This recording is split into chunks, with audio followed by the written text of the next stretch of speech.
বন্ধুরা, আজ তোমাদেরকে ভীমকুণ্ডের কথা শোনাবো। ভারতের মধ্যপ্রদেশে অবস্থিত এই ভীমকুণ্ড মাইথোলজিক্যাল স্টোরি থেকে আমরা জানতে পারি যে ভীমের গদার আঘাতে এই জলাশয় তৈরি হয়েছিল। পঞ্চপাণ্ডবরা যখন দ্রৌপদীকে সঙ্গে নিয়ে বনবাসের সময় কাটাচ্ছেন, একদিন দ্রৌপদীর প্রচন্ড জল পিপাসা পেয়েছিল। কিন্তু যে জায়গায় তারা সেই মুহূর্তে ছিলেন তার থেকে বহু বহু দূরেও কোনো জলাশয় ছিল না। ভারতের মানচিত্র কিন্তু তাই প্রমাণ করে। এই ভীমকুণ্ডের চারপাশে কোথাও কোনো জলাশয়ের কোনো বিন্দুমাত্র আজও পর্যন্ত চিহ্ন নেই।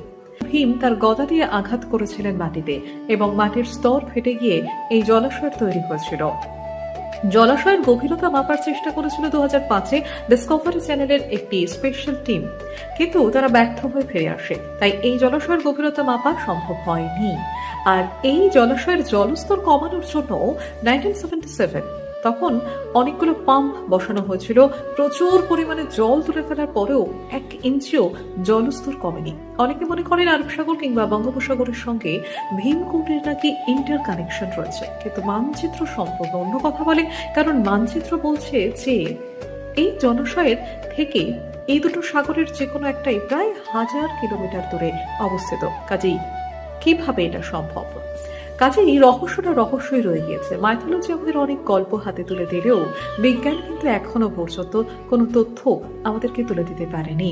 সুনামির সময় ভয়ঙ্করভাবে এই জলস্তর বেড়ে গিয়েছিল প্রায় 10 থেকে 15 ফিট।